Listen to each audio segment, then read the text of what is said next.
किंवा हाताने धार काढताना प्रत्येक शेतकऱ्याला ही अडचण येते, कारण पहिल्या जी कालवडी असतात त्यांना अनुभव नसतो, त्यांना माहिती नसतं की हे का करतात असं.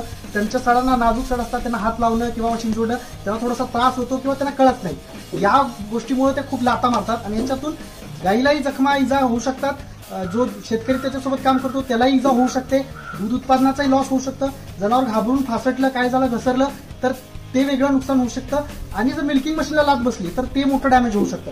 तर शेतकरी मित्रांनो, हा जो अँटी किक बार आहे हा कसा वापरायचा हे आपल्याला सुशांत दादा सांगतील.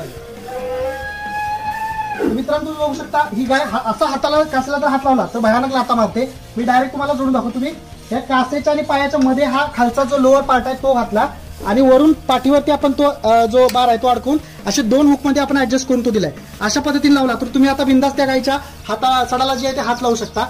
दादा तुम्ही सडाला हात लावला होता, दाखवा गाय पाय उचलते का. मित्रांनो तुम्ही बघू शकता आता की गाय कशा पद्धतीने